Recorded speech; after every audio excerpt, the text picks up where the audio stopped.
Under promise of anonymity, this Navy SEAL spoke about current capabilities. We do have particle beam weapons. I'd use them. We did underwater tests off the coast of California. The capabilities are awesome. You can knock down a satellite, a ship, a plane, anything. In the global race for new technology, it appears that Tesla's death beam is not the only secret invention that supposedly disappears when he dies. On July 4th, 1976, the celebration of America's bicentennial, a strange new signal is monitored on ham radio frequencies. This high-pitched chattering is dubbed the woodpecker signal by the Central Intelligence Agency. They have no idea what it is, but they are able to triangulate its source to a Soviet transmitter in Latvia. The Soviets had experimented with creating artificial aurora. Not sure what their objective was, but I think it was probably designed to prove that you could project very low frequency energy over the horizon, over great distances, and cause certain effects. You can induce virtually any effect that a chemical can cause in a living system with an external, primarily extremely low frequency magnetic field. My personal feeling is that primarily I think it was designed to communicate with their submarines. On July 13, 1977, at 9:19 p.m., the woodpecker signal abruptly stops. A strange corona forms around Edison electric power generators servicing New York City, and the entire city is suddenly plunged into darkness, creating chaos and confusion. The blackout is similar in its effects to Tesla's Colorado Springs experiment that overloads and sets ablaze the local electrical power plant. Things started to brown out. We started seeing very strange things happen to New Yorkers who went berserk. It was literally absolutely dangerous to be there in New York City. And was a headache for police and who knows, all the security people around. Was it Tesla's secret that electricity could alter the mental state of human beings? If so, was that secret delivered into the wrong hands? And who is responsible for the Tesla-inspired program known as HARP, a government project some experts believe is the first stage of an entirely new phase in weapons technology? War or peace? Which does science serve best? Tesla described himself not as an inventor, but as a discoverer. But with discovery comes responsibility. Tesla knew this when he developed HARP technology, and many think that his fear of what might happen if HARP fell into the wrong hands motivated him to keep his discovery under wraps. HARP exists because Tesla theorized back in the 30s that he would be able to stimulate the magnetic field of the Earth in such a way that he would actually be able to create a shield around the city.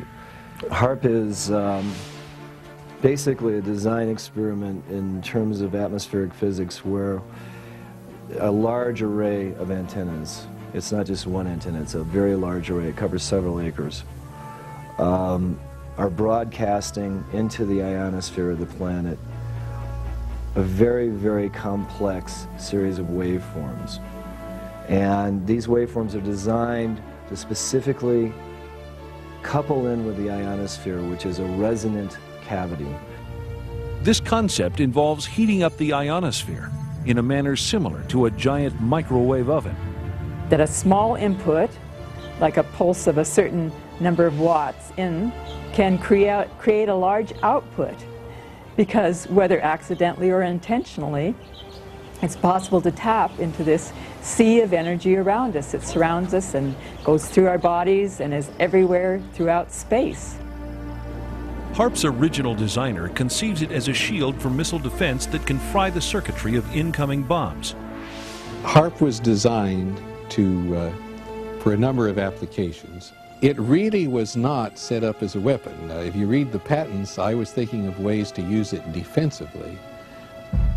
He also claims that by superheating portions of the upper atmosphere, HARP can affect global weather patterns, a concept Tesla was ridiculed for nearly a century earlier. One of the real dangers of HARP is that we concentrate with HAARP in one very small area of the ionosphere. We create a lightning rod effect. We create a lightning rod that can distort the magnetosphere of the planet, which is the magnetic shield of the planet. Not only are you sending energy into the ionosphere, but you're providing a path for energy to come back down out of the ionosphere. The electrons and energy will come from all over the ionosphere to that one point, and it will strike the ground in a bolt that is 100 times greater than any lightning bolt imaginable.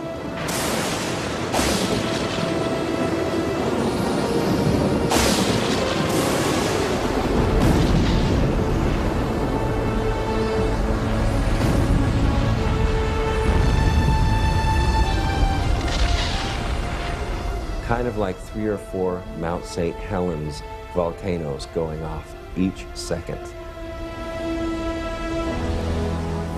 The true power of HAARP technology is not yet known, and there is no civilian monitoring agency. The possibility that HAARP may be capable of enormous planetary disruptions, including weather changes, global warming, or even slowing the Earth's orbit by shifting the shape of the ionosphere, may tell us why Tesla suppressed the blueprints for this invention. He stopped his power shield defense project in 1905 because he realized that such a resonant system of 5 towers around the globe could cause a tremendous destruction of humankind. Not long after, Tesla's money runs out. His main supporters either die or sever relations.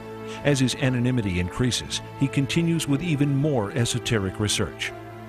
He was very much concerned with being able to utilize the phenomenon of resonance to do certain things, not the least of which was to destroy certain materials.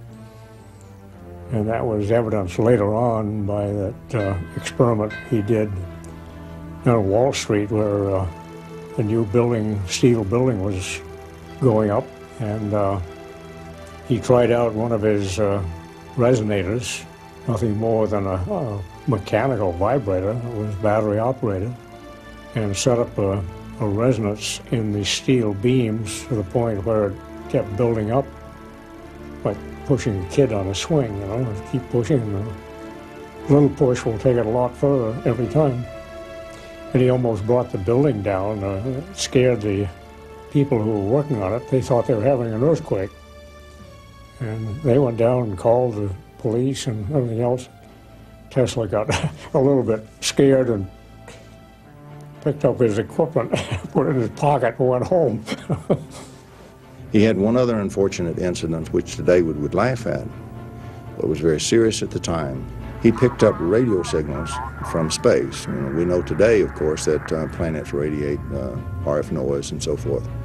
But when he announced this, it just caused a sensation, and all the scientists said immediately, "What a kook, you know, what a idiot." There were rumors you went to Colorado Springs in order to contact Mars. Is that true? I never intended to. However, I recorded certain electrical impulses of unknown origin, and these were repeated at constantly timed intervals. It's possible they were a kind of signal from space. And did you in turn send them a message? Ask the Martians that question. Mr. Tesla, Not so today. No more questions, please.